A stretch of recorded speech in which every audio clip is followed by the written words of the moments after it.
ಆಕಾಶವಾಣಿ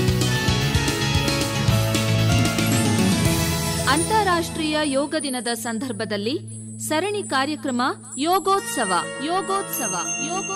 ಯೋಗೇನ ಚಿತ್ತಸ್ಯ ಪದೇನ ವಾಚಾ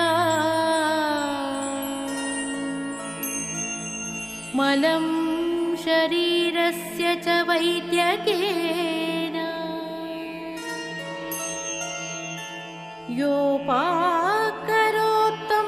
ಪ್ರವರಂ ಮುನೀನಾ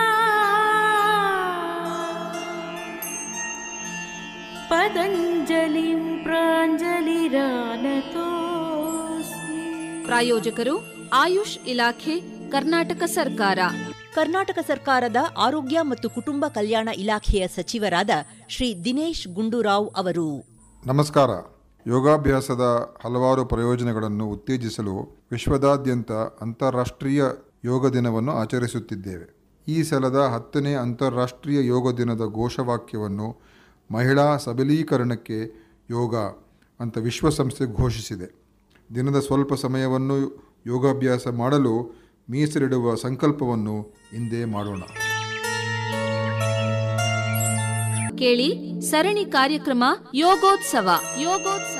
ಕೇಳಿದರೆ ಮಹಿಳೆಯರಿಗೆ ಯೋಗ ಈ ಕುರಿತಂತೆ ಇವತ್ತು ವಿಚಾರಗಳನ್ನು ಪ್ರಸ್ತಾಪ ಮಾಡ್ತಿದ್ದಾರೆ, ಸಲಹೆಗಳನ್ನು ಕೊಡ್ತಿದ್ದಾರೆ ಹಾಸನದ ತಣ್ಣೀರು ಹಳ್ಳದಲ್ಲಿರುವ ಶ್ರೀ ಧರ್ಮಸ್ಥಳ ಮಂಜುನಾಥೇಶ್ವರ ಆಯುರ್ವೇದ ಆಸ್ಪತ್ರೆ ಮತ್ತು ಕಾಲೇಜಿನ ಪ್ರಾಂಶುಪಾಲರಾಗಿರುವ ಡಾಕ್ಟರ್ ಪ್ರಸನ್ನ ಎನ್ ರಾವ್ ಅವರು. 10ನೇ ಅಂತಾರಾಷ್ಟ್ರೀಯ ಯೋಗ ದಿನವನ್ನು ಇಡೀ ಪ್ರಪಂಚನೇ ಆಚರಿಸ್ತಾ ಇದೆ. ಇಡೀ ವಿಶ್ವಕ್ಕೆ, ಅದರಲ್ಲೂ ಕೂಡ ವೈದ್ಯಕೀಯ ವಿಜ್ಞಾನ ಏನಿದೆ ಅದಕ್ಕೆ ನಮ್ಮ ಭಾರತ ದೇಶ ಕೊಟ್ಟಂಥ ದೊಡ್ಡ ಕಾಣಿಕೆ ಅಂದರೆ ಅದು ಯೋಗ ಮತ್ತು ಆಯುರ್ವೇದ.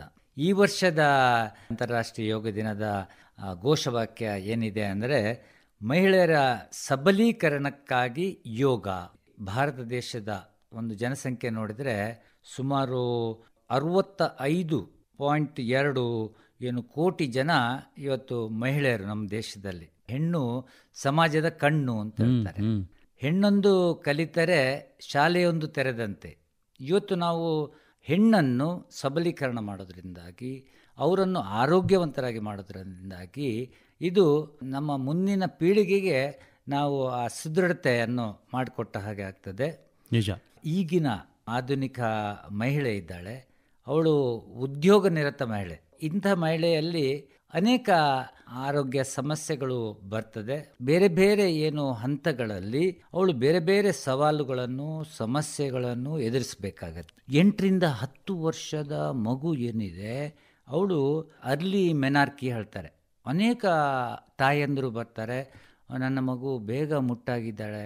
ಒಂದು ರೀತಿಯಲ್ಲಿ ಮಕ್ಕಳ ಮೇಲೆ ಕೂಡ ಈ ಪ್ರಭಾವ ಬರ್ತದೆ. ಅದೇ ರೀತಿ ನೀವು ಪ್ರೌಢ ವೃದ್ಧಾವಸ್ಥೆಯಲ್ಲಿ ಅಲ್ಲಿಯೂ ಅನೇಕ ಸಮಸ್ಯೆಗಳು. ಈ ಆಧುನಿಕ ವ್ಯವಸ್ಥೆ ನಾನಾ ರೀತಿಯ ಒತ್ತಡಗಳನ್ನು ಸೃಷ್ಟಿ ಮಾಡಿದೆ, ಅನಾನುಕೂಲಗಳನ್ನು ಒಂದು ರೀತಿಯಲ್ಲಿ ಉಂಟು ಮಾಡಿದೆ ಅಲ್ವಾ? ಹೌದು, ಎಷ್ಟೋ ಒಳ್ಳೇದು ಮಾಡಿದೆ. ಒಳ್ಳೆದ್ರ ಜೊತೆಗೆ ಇವುಗಳೆಲ್ಲ ಒಂದು ಎದುರಿಸಲೇಬೇಕಾದಂತ ಸವಾಲುಗಳಿರ್ತದೆ. ಹೌದು ಹೌದು. ಯೋಗ ಎಂಬುದು ಹಿರಿಯರಿಗೆ ಮಾತ್ರ ಅಲ್ಲ ಸೀಮಿತ. ನಾವು ಬಾಲ್ಯಾವಸ್ಥೆಯಲ್ಲಿಯೇ ಅವರಿಗೆ ಯೋಗ ಅಭ್ಯಾಸವನ್ನು ನಾವು ಕಲಿಸಬೇಕು. ಈ ಕಲಿಸುವುದರಿಂದಾಗಿ ಏನಾಗತ್ತೆ, ಈಗ ಉದಾಹರಣೆಗೆ ಮಕ್ಕಳು ಯಾವಾಗ ಸ್ವತಂತ್ರರಾಗಿ ಬಿಡ್ತಾರೆ ಅಂದ್ರೆ ಅವರ ಕೈಕಾಲು ಗಟ್ಟಿ ಇರ್ತದೆ, ಅಲ್ಲಿಂದ ಅವರು ಯೋಗ ಪ್ರಾಕ್ಟೀಸ್ ಅನ್ನು ಮಾಡಬಹುದು. ಅಷ್ಟಾಂಗ ಯೋಗ ಅಂತ ಇದೆ. ಮಕ್ಕಳಿಗೆ ಹೇಳ್ತೀವಿ, ನೀನು ಸತ್ಯ ಹೇಳಬೇಕು, ಸುಳ್ಳು ಹೇಳಬಾರ್ದು, ನೀನು ಕದಿಬಾರ್ದು, ಇನ್ನೊಬ್ಬರಿಗೆ ಹಿಂಸೆ ಮಾಡಬಾರ್ದು, ಇನ್ನೊಬ್ಬನಿಗೆ ಹೊಡಿಬಾರ್ದು. ಇದೆಲ್ಲ ಯೋಗದ್ದೇ ಪಾರ್ಟ್. ಯಮ, ನಿಯಮ, ಆಸನ ಅಂತ ಇರ್ತದಲ್ಲ, ಅದರಲ್ಲೆಲ್ಲ ಇದು ಇನ್ಕ್ಲೂಡ್ ಆಗಿರ್ತದೆ. ನಮಗೆ ಗೊತ್ತಿಲ್ಲ, ದೇವ್ರ ಧ್ಯಾನ ಮಾಡಬೇಕು ಹೇಳ್ತೀವಿ. ಈಶ್ವರ ಪ್ರಣಿಧಾನ ಎಂಬುದು ಅದು ಸುಪ್ರೀಂ ಪವರಿಗೆ ನಾವು ಸಲ್ಯೂಟ್ ಮಾಡುವಂತಹದ್ದು ಒಂದು ವ್ಯವಸ್ಥೆ. 10 ಯುವತಿಯಲ್ಲಿ ಸ್ಕ್ಯಾನಿಂಗ್ ಮಾಡಿದಾಗ 4 ಜನರಿಗೆ PCOS ಎಂಬ ಒಂದು ಕಾಯಿಲೆ ಇರ್ತದೆ, ಪಾಲಿಸಿಸ್ಟಿಕ್ ಓವೇರಿಯನ್ ಸಿಂಡ್ರೋಮ್ ಅಂತ. ಅದೇ ರೀತಿ ನಾವು 10 ಯುವತಿಯಲ್ಲಿ ಬ್ಲಡ್ ಟೆಸ್ಟ್ ಮಾಡಿದಾಗ ಥೈರಾಯ್ಡ್ ಪ್ರೊಫೈಲ್ ಅಂತ ಮಾಡ್ತೀವಿ. ಅದರಲ್ಲಿ 3 ಜನರಿಗೆ ಹೈಪೋಥೈರಾಯ್ಡಿಸಮ್ ಅಂತ ಬರ್ತದೆ. ಇದು ಯಾಕೆ ಬರ್ತದೆ ಅಂದ್ರೆ ಇವತ್ತಿನ ನಮ್ಮ ಜೀವನ ಶೈಲಿ. ಇದನ್ನು ದೂರ ಓಡಿಸಲಿಕ್ಕೆ ನಾವು ಜೀವನ ಪರ್ಯಂತ ಮಾತ್ರೆಗಳಿಗೆ ಡಿಪೆಂಡ್ ಆಗುವ ಬದಲಿಗೆ ನಾವು ಅವರಿಗೆ ಯೋಗಾಭ್ಯಾಸವನ್ನು ಕಲಿಸಿಕೊಟ್ಟಾಗ, ಯೋಗವನ್ನು ಪ್ರಾಕ್ಟೀಸ್ ಮಾಡಿದಾಗ ಖಂಡಿತವಾಗಿಯೂ ಇಂತಹ ತೊಂದರೆಗಳಿಂದ ನಾವು ದೂರ ಆಗಲಿಕ್ಕೆ ಸಾಧ್ಯತೆ ಇದೆ. ಈ ಮುಟ್ಟಿನ ಸಂದರ್ಭದಲ್ಲಿ ಒಂದು 3 ದಿವಸ ಅವರಿಗೆ ಬಹಳ ನೋವು ಬರುವಂಥದ್ದು, ಶಾಲೆಯಿಂದ ದೂರ ಇರುವಂಥದ್ದು, ಉದ್ಯೋಗದಿಂದ ದೂರ ಇರುವಂಥದ್ದು ಅದೆಲ್ಲ ಇರ್ತದೆ. ಹಿಂದಿನ ಕಾಲದಲ್ಲಿ ಅವರನ್ನು ಬೇರೆನೆ ಕೂರಿಸ್ತಿದ್ರು. ಈಗ ಉದ್ಯೋಗಸ್ಥ ಅಥವಾ ಅವರು ಶೈಕ್ಷಣಿಕವಾಗಿ ತೊಡಗಿಸಿಕೊಂಡಾಗ ಅವರಿಗೆ ಬರುವಂತಹ ಸವಾಲುಗಳೇನಿದೆ ಅವುಗಳನ್ನು ನಿವಾರಿಸಲಿಕ್ಕೆ ಯೋಗ ಒಂದು ಬಹಳ ಪ್ರಸ್ತುತವಾದ್ದು. ಹಾಗೇನೆ ಈಗ ಪ್ರೌಢಾವಸ್ಥೆ ಇದೆ. ಪ್ರೌಢಾವಸ್ಥೆಯಲ್ಲಿ ಬೊಜ್ಜು ರೋಗಗಳು ಇವತ್ತು ಬಹಳ ಕಾಮನ್. ಅಂದ್ರೆ ಕೂತು ಮಾಡುವ ಕೆಲಸಗಳು ಜಾಸ್ತಿ, ಶ್ರಮ ವಹಿಸಿ ಮಾಡುವಂತ ಕೆಲಸಗಳು ಕಡಿಮೆ. ಅದರಿಂದಾಗಿ ಬೊಜ್ಜು ರೋಗಗಳು ಬರ್ತದೆ, ಸಂತಾನಹೀನತೆಯ ತೊಂದರೆಗಳು ಇವತ್ತು ಬರ್ತದೆ, ಜೀವನ ಶೈಲಿಯ ಕಾಯಿಲೆಗಳು. ಅದರಲ್ಲಿ ಸಕ್ಕರೆ ಕಾಯಿಲೆ ಇರಬಹುದು, ಅಧಿಕ ರಕ್ತ ಒತ್ತಡ ಇರಬಹುದು. 40 ವರ್ಷದ ಮೊದಲೇ ಈ ಮೆನೋಪಾಸ್ ಬಂದಿರ್ತದೆ. ಸಾಮಾನ್ಯವಾಗಿ 55 ವರ್ಷದಲ್ಲಿ ಮೆನೋಪಾಸ್ ಬರೋದಿದ್ರೆ ಈಗ ಬೇಗ ಬರ್ತದೆ. ಅದಕ್ಕೂ ಕೂಡ ಯೋಗಾಭ್ಯಾಸ ಇದೆ. ಅದೇ ರೀತಿ ವೃದ್ಧಾಪ್ಯದಲ್ಲೇ ಬರುವಂತ ಕೆಲವು ಕಾಯಿಲೆ ಇದೆ. ಬೋನ್ ಒಳಗೆ ಏನಿದೆ ಅಲ್ಲಿ ಡೆನ್ಸಿಟಿ ಕಡಿಮೆ ಆಗ್ತದೆ, ಮಿನರಲ್ಸ್ ಕಡಿಮೆ ಆಗ್ತದೆ. ಅದರಿಂದಾಗಿ ಅವರಿಗೆ ಕೈಕಾಲಲ್ಲಿ ನೋವು ಬರೋದು, ನಡಿಲಿಕ್ಕೆ ಕಷ್ಟ ಆಗೋದು, ಬೆಂಡಾಗಿ ವಾರೆಕೊರೆಯಾಗಿ ನಡೆಯುವಂಥದ್ದು, ಮಂಡಿ ನೋವು, ಬೆನ್ನು ನೋವು ಬಹಳ ಸಾಮಾನ್ಯವಾದಂತ ಒಂದು ಸಮಸ್ಯೆ. ಇಂಥ ಸಮಸ್ಯೆಗಳಿಂದ ದೂರ ಆಗಲಿಕ್ಕೆ ಕೂಡ ಯೋಗಾಸನಗಳ ಅಭ್ಯಾಸ ಬಹಳ ಮುಖ್ಯ ಇರ್ತದೆ. ಎಲ್ಲದಕ್ಕಿಂತ ಮುಖ್ಯವಾಗಿ ವೃದ್ಧಾಪ್ಯದಲ್ಲಿ ಹಾಗೇನೆ ಪ್ರೌಢಾವಸ್ಥೆಯಲ್ಲಿ ಎರಡು ಸಮಯದಲ್ಲಿ ಕಂಡು ಬರುವಂತ ಒಂದು ದೊಡ್ಡ ಕಾಯಿಲೆ ಏನಂದ್ರೆ ಒಂಟಿತನ, ಡಿಪ್ರೆಷನ್. ಇದು ಸಣ್ಣ ಸಣ್ಣ ಮಕ್ಕಳಲ್ಲಿ ಕೂಡ ಕಂಡು ಬರ್ತದೆ ಡಿಪ್ರೆಷನ್ ಕಾಯಿಲೆ. ಇವುಗಳಿಗೆ ಕೂಡ ಯೋಗ ಧ್ಯಾನ ಸಹಾಯ ಆಗ್ತದೆ. ಓಂಕಾರದ ಉಚ್ಚಾರಣೆ, ಇದರಿಂದ ಒಂದು ವೈಬ್ರೇಷನ್ ಕ್ರಿಯೇಟ್ ಆಗ್ತದೆ. ವೈಬ್ರೇಷನ್ ಇಂದ ಹೇಗೆ ಅಂದ್ರೆ ನ್ಯೂರೋ ಟ್ರಾನ್ಸ್ಮಿಟರ್ ಅಂತ ಹೇಳ್ತಾರೆ. ಸಿರೋಟಿನಿನ್ ಇರ್ಬೋದು, ಡೋಪಮೈನ್ ಇರ್ಬೋದು, ಇವುಗಳ ಸುರಿಸುವಿಕೆ ಹೆಚ್ಚಾಗ್ತದೆ. ಅದೇ ರೀತಿ ಇವತ್ತು ನೋಡಿದ್ರೆ ಅಂತಸ್ರಾವಿ ಗ್ರಂಥಿಗಳ ತೊಂದರೆಯಿಂದ ಬಹಳ ಬಳಲ್ತಾರೆ ಜನ. ಅವುಗಳು ಕೂಡ ಈ ಓಂಕಾರ ಉಚ್ಚಾರಣೆಯಿಂದ ಸಮತೋಲನವನ್ನು ಕಾಪಾಡಿಕೊಳ್ಳಿಕ್ಕೆ ಸಹಾಯ ಆಗ್ತದೆ. ಅದೇ ರೀತಿ ಲಘು ವ್ಯಾಯಾಮಗಳು, ಬೆಳಗ್ಗೆ ಎದ್ದು ಕೂಡಲೇ ಅವರು ಕೈಕಾಲು ಎಷ್ಟು ನಮ್ಮ ಹತ್ರ ಜಾಯಿಂಟ್ ಇದೆ ಶರೀರದಲ್ಲಿ ಎಲ್ಲಾ ಜಾಯಿಂಟ್ಗಳನ್ನು ಅವರು ಉಪಯೋಗಿಸ್ಬೇಕು, ತಿರುಗಿಸ್ಬೇಕು, ಅದಕ್ಕೆ ಚಾಲನೆ ಕೊಡಬೇಕು. ಆಗ ಇಡೀ ಏನು ದಿನ ಇದೆ ಅದು ಸುಗಮವಾಗಿ ಸಾಗ್ತದೆ. ಅದೇ ರೀತಿ ಕೆಲವು ಸುಖ ಆಸನಗಳಿದೆ, ಅವುಗಳನ್ನು ಅಭ್ಯಾಸ ಮಾಡುವಂಥದ್ದು. ದಿನನಿತ್ಯ ಪ್ರಾಣಾಯಾಮ ಮಾಡುವಂಥ, ಬಳಲಿಕೆ ಆದಾಗೆಲ್ಲ ಅವರು ಪ್ರಾಣಾಯಾಮವನ್ನು ಪ್ರಾಕ್ಟೀಸ್ ಮಾಡಬೇಕು, ಸುಖ ಪ್ರಾಣಾಯಾಮ. ಇದರಿಂದ ಅವರಿಗೆ ಬಳಲಿಕೆಯಿಂದ ದೂರ ಇರ್ಲಿಕ್ಕೆ ಸಾಧ್ಯ ಆಗ್ತದೆ. ಹಾಗೆ ಒಂದು 5 ನಿಮಿಷ ಆದರೂ ಧ್ಯಾನ ಮಾಡಬೇಕು. ನಮ್ಮನ್ನು ನಾವು ಮರೆಯುವ ಪ್ರಯತ್ನವನ್ನು ನಾವು ಮಾಡಬೇಕು. ಇದರಿಂದ ಮಹಿಳೆಯರ ಆರೋಗ್ಯವನ್ನು ಸುದೃಢವಾಗಿ ಇಡುವಂತಹ ವಿಧಾನಗಳನ್ನು ನಾನು ಹೇಳಿದ್ದೀನಿ. ಅದನ್ನು ದಿನನಿತ್ಯ ಪ್ರಯೋಗಕ್ಕೆ ತಂದಾಗ ಖಂಡಿತವಾಗಿಯೂ ಆರೋಗ್ಯ ನಮ್ಮದಾಗ್ತದೆ ಯೋಗದಿಂದ. ಹಾಗೆಯೇ ಗರ್ಭಿಣಿ ಸ್ತ್ರೀ ಸೂಕ್ತ ಯೋಗಾಭ್ಯಾಸಗಳನ್ನು ಅನುಭವ ಹೊಂದಿದಂತಹ ಏನು ಯೋಗ ತಜ್ಞರು ಇರ್ತಾರೆ ಅವರಿಂದ ಕಲಿತು ಅಭ್ಯಾಸ ಮಾಡಿದರೆ ಅವರಿಗೆ ಸುಖ ಪ್ರಸವ ಸಾಧ್ಯ ಆಗ್ತದೆ. 9 ತಿಂಗಳ ಏನು ತಾಯ್ತನ ಇದೆ ಅದರ ಆನಂದವನ್ನು ಅವರು ಒತ್ತಡ ರಹಿತವಾಗಿ ಅನುಭವಿಸಬಹುದು. ಹೆರಿಗೆ ನಂತರ ಅವರಿಗೆ 2-3 ತಿಂಗಳು ರೆಸ್ಟ್ ಕೊಟ್ಟಿರ್ತಾರೆ. ಆಗ ಅವರಲ್ಲಿ ಬೊಜ್ಜು ಸಾಮಾನ್ಯವಾಗಿ ಬರ್ತದೆ. ಆ ಬೊಜ್ಜನ್ನು ನಿವಾರಿಸಲಿಕ್ಕೆ ಯೋಗ ಬಹಳ ಮುಖ್ಯ. ಅದೇ ರೀತಿ ಮುಟ್ಟಿನ ತೊಂದರೆಗಳಲ್ಲಿ ಮಹಿಳೆ ಪ್ರಾಣಾಯಾಮದ ಅಥವಾ ಧ್ಯಾನದ ಅಭ್ಯಾಸ ಮಾಡಿದರೆ ಅದರ ಅದ್ಭುತವಾದಂತಹ ಒಂದು ಸತ್ಪರಿಣಾಮವನ್ನು ಅವರು ಕಂಡುಕೊಳ್ಬಹುದು. ಹಾಗೆಯೇ ಧ್ಯಾನ, ಮುದ್ರೆಗಳು, ಭ್ರಾಮರಿ ಪ್ರಾಣಾಯಾಮ, ಆಸನಗಳ ಅಭ್ಯಾಸ ಈ ಹೈಪೋಥೈರಾಯ್ಡಿಸಮ್ ಅಥವಾ ಇನ್ನಿತರ ಅಂತಸ್ರಾವಿ ಗ್ರಂಥಿಗಳ ತೊಂದರೆಯಿಂದ ದೂರ ಇರಲಿಕ್ಕೆ ಸಾಧ್ಯ. ಉದ್ಯೋಗ ನಿರತ ಮಹಿಳೆಯರು ಒತ್ತಡ ನಿವಾರಣೆ ಮಾಡಬಲ್ಲ ವಿಶ್ರಾಂತ ಅಭ್ಯಾಸಗಳು ಅಂದರೆ ರಿಲ್ಯಾಕ್ಸೇಷನ್ ಟೆಕ್ನಿಕ್, ಶವಾಸನ ಇರಬಹುದು. ನಮ್ಮ ಒಂದೊಂದೇ ಏನು ಅಂಗಾಂಗಗಳನ್ನು ನಾವು ಕಣ್ಣು ಮುಚ್ಚಿ ನೋಡ್ತಾ ಬರಬೇಕು. ಉದಾಹರಣೆಗೆ ನನ್ನ ಮೆದುಳು ಇದೆ, ನನ್ನ ಮೆದುಳು ಬಹಳ ಚೆನ್ನಾಗಿ ಕೆಲಸ ಮಾಡ್ತಾ ಇದೆ, ಈ ಮೆದುಳಿನಿಂದಾಗಿ ನಾನು ಈ ಪ್ರಪಂಚದ ಸುಖವನ್ನು ಅನುಭವಿಸ್ತಿದ್ದೀನಿ, ನನ್ನ ಕಣ್ಣು ಚೆನ್ನಾಗಿ ಕಾಣ್ತಾ ಇದೆ, ನಾನು ಇಡೀ ಪ್ರಪಂಚವನ್ನು ಕಾಣಬಹುದು, ನನ್ನ ಕಿವಿ ಚೆನ್ನಾಗಿ ಕೆಲಸ ಮಾಡ್ತೈತೆ, ಕಿವಿಯಿಂದಾಗಿ ನಾನು ಕೇಳಬಲ್ಲೆ ಅಂತ ನಾನು ಹೇಳಿಕೊಂಡು ಅನಂತರ ಆ ಅಂಗಾಂಗಗಳಿಗೆ ನಾನು ಕೃತಜ್ಞತೆಯನ್ನು ಅರ್ಪಿಸುವಂತಹ ಒಂದು ಭಾವನೆಯನ್ನು ಮೂಡಿಸ್ಕೊಳ್ಬೇಕು. ಇದರಿಂದ ಏನಾಗತ್ತೆ ಅಂದರೆ ನಮ್ಮ ಶರೀರದಲ್ಲಿರುವಂಥ ಪ್ರತಿಯೊಂದು ಅಂಗಾಂಗಗಳು ಅವುಗಳ ಕೆಲಸವನ್ನು ಅವ್ರು ಮಾಡ್ತಾರೆ. ಉದಾಹರಣೆಗೆ ನಮ್ಮ ಒಬ್ಬ ಹುಡುಗ ಇರ್ತಾನೆ, ಚಿಕ್ಕ ಮಗು ಇರ್ತದೆ, ಅವರಿಗೆ ಬೆನ್ನು ತಟ್ಟಿ ಹೇಳಿದ್ರೆ ನೀನು ಬಹಳ ಒಳ್ಳೆ ಕೆಲಸ ಮಾಡ್ತಾ ಇದ್ದಿ ಅಂತ ಹೇಳಿದಾಗ ಅವನು ಒಳ್ಳೆ ಕೆಲಸ ಮಾಡ್ತಾನೆ. ಅದೇ ರೀತಿ ನಮ್ಮ ಅಂಗಾಂಗಗಳು ನಾವು ಹೇಳಿದಾಗೆ ಕೇಳುವಂತಹ ಸ್ಥಿತಿಯಲ್ಲಿ ಇರ್ತದೆ. ಇದಕ್ಕೆ ಆಟೋ ಸಜೆಷನ್ ಅಂತ ಹೇಳ್ತಾರೆ. ಇದು ಕೂಡ ಯೋಗದ ಒಂದು ಭಾಗವಾಗ್ತದೆ. ಹಾಗೆ ಉದ್ಯೋಗ ನಿರತ ಮಹಿಳೆಯರು ಒತ್ತಡ ನಿವಾರಣೆ ಮಾಡುವಲ್ಲಿ ಧ್ಯಾನ, ಪ್ರಾಣಾಯಾಮ ಇಂಥ ದೈನಂದಿನ ಅಭ್ಯಾಸವಾಗಿ ಅಳವಡಿಸಿಕೊಂಡ್ರೆ ನಿರಾಳತೆಯ ಸುಖ ಜೀವನವನ್ನು ತಮ್ಮದಾಗಿಸಿಕೊಳ್ಬೋದು. ಯಮ, ನಿಯಮ, ಆಸನ, ಪ್ರಾಣಾಯಾಮ, ಪ್ರತ್ಯಾಹಾರ, ಧ್ಯಾನ, ಧಾರಣ, ಸಮಾಧಿ ಇದೆ. ಈ ಯಮ ಅಂದರೆ ಇದರಲ್ಲಿ ನೋಡಿ, ನಾನು ಆಗಲೇ ಹೇಳಿದಾಗೆ ಹಿಂಸೆ ಮಾಡುವಂಥದ್ದು ತಪ್ಪು.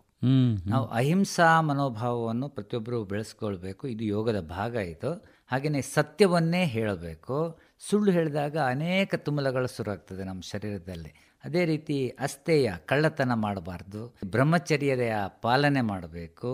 ಬ್ರಹ್ಮ ಅಂದರೆ ಜ್ಞಾನ. ಈ ಜ್ಞಾನವನ್ನು ಗಳಿಸುವಂಥ ಚರ್ಯ ಆಕ್ಟಿವಿಟೀಸ್ ಏನಿದೆ ಅದು ಬ್ರಹ್ಮಚರ್ಯ ಅಂತ ನಾನು ಅರ್ಥ ಮಾಡ್ಕೊಂಡದ್ದು.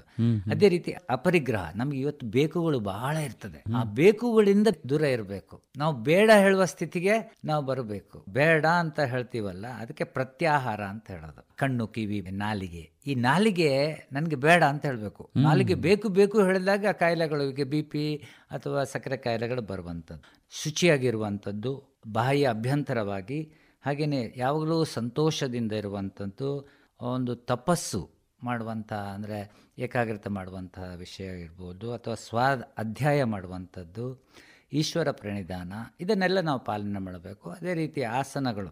ಸಾಮಾನ್ಯವಾಗಿ ಎಲ್ರಿಗೂ ಗೊತ್ತಿದೆ ಆಸನ ಯಾವ ತೊಂದರೆಗಳಿಗೆ ಯಾವುದು ಒಳ್ಳೆಯದು ಅಂತ. ಅಂಥದ್ದನ್ನು ನಾವು ಪ್ರಾಕ್ಟೀಸ್ ಮಾಡೋ. ಆಸನ ಅಂದ ಕೂಡಲೇ ನಾವು ಅನೇಕರು ಏನು ಮಾಡ್ತಾರೆ, ಎಕ್ಸಸೈಸು ಅದು ಇದು ಭಾಳ ಶ್ರಮ ಪಡ್ತಾರೆ. ಅದಲ್ಲ, ಅನಾಯಾಸವಾಗಿ ಮಾಡುವಂಥ ಏನು ಪ್ರಕ್ರಿಯೆ ಇದೆ ಅದು ಆಸನ. ನೋಡಿ, ಆಯಾಸ ಮಾಡುವಂಥದ್ದು ವ್ಯಾಯಾಮ. ಸೊ ವ್ಯಾಯಾಮಕ್ಕೂ ಆಸನಕ್ಕೂ ನಾವು ವ್ಯತ್ಯಾಸವನ್ನು ಕಾಣಬೇಕು. ಅದೇ ರೀತಿ ಪ್ರಾಣಾಯಾಮ, ಪ್ರತ್ಯಾಹಾರ, ಧಾರಣ, ಧ್ಯಾನ ಇದೆಲ್ಲ ಸ್ವಲ್ಪ ಮೇಲಿನ ವ್ಯವಸ್ಥೆಗಳಿದ್ದು. ಇದನ್ನು ಕೂಡ ನಾವು ಅಭ್ಯಾಸ ಮಾಡಿಕೊಂಡು ಬಂದ ಹಾಗೇನೆ ನಮ್ಮಲ್ಲಿ ಷಟ್ ಚಕ್ರಗಳಿದೆ. ಆ ಚಕ್ರಗಳಲ್ಲಿ ನಾವು ಏನು ಶಕ್ತಿಯನ್ನು ಕೇಂದ್ರೀಕೃತಗೊಳಿಸಬೇಕು. ನಮ್ಮ ಹತ್ರ ಬಹಳ ಶಕ್ತಿ ಇದೆ.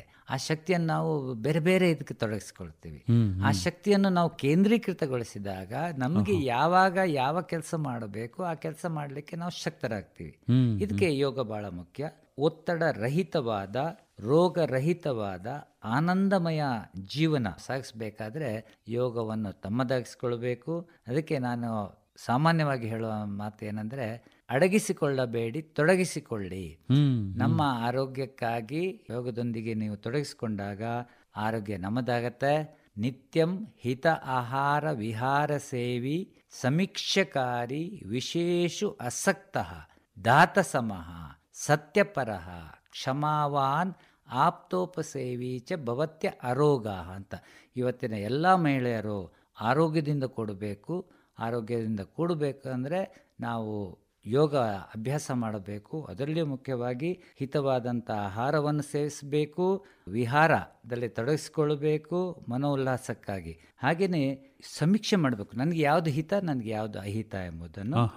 ವಿಷಯ ಅಂದರೆ ಕಣ್ಣು, ಕಿವಿ, ಮೂಗು, ಬಾಯಿ ಏನಿದೆ ಅವುಗಳಿಗೆ ಆಸಕ್ತರಲ್ಲ, ಆಸಕ್ತರಾಗಬೇಕು.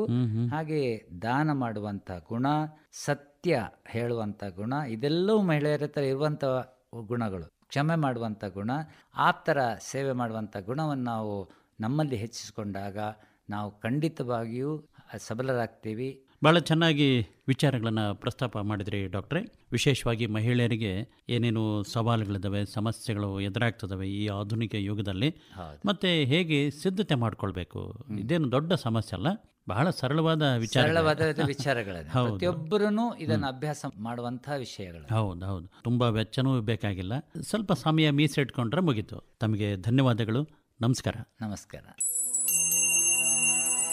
ಯೋಗೋತ್ಸವ ಅಂತಾರಾಷ್ಟ್ರೀಯ ಯೋಗ ದಿನದ ಸಂದರ್ಭದ ಸರಣಿಯಲ್ಲಿ ಇದುವರೆಗೆ ಹಾಸನದ ಶ್ರೀ ಧರ್ಮಸ್ಥಳ ಮಂಜುನಾಥೇಶ್ವರ ಆಯುರ್ವೇದ ಆಸ್ಪತ್ರೆ ಮತ್ತು ಕಾಲೇಜಿನ ಪ್ರಾಂಶುಪಾಲರಾದ ಡಾಕ್ಟರ್ ಪ್ರಸನ್ನ ಎನ್ ರಾವ್ ಅವರೊಂದಿಗಿನ ಸಂದರ್ಶನವನ್ನು ಕೇಳಿದಿರಿ. ಇವರೊಂದಿಗೆ ವಿಜಯ್ ಅಂಗಡಿ. ಸರ್ವೇ ಭವಂತು ಸುಖಿನಃ, ಸರ್ವೇ ಸಂತು ನಿರಾಮಯಾಃ, ಸರ್ವೇ ಭದ್ರಾಣಿ ಪಶ್ಯಂತು, ಮಾ ಕಶ್ಚಿತ್ ದುಃಖಭಾಗ್ ಭವೇತ್. ಓಂ ಶಾಂತಿ ಶಾಂತಿ ಶಾಂತಿ. ಈ ಸರಣಿಯ ಪ್ರಾಯೋಜಕರು ಆಯುಷ್ ಇಲಾಖೆ, ಕರ್ನಾಟಕ ಸರ್ಕಾರ. ರಾಜ್ಯವ್ಯಾಪಿ ಪ್ರಸಾರವಾದ ಈ ಕಾರ್ಯಕ್ರಮ ಆಕಾಶವಾಣಿ ಹಾಸನ ಕೇಂದ್ರದ ಕೊಡುಗೆ.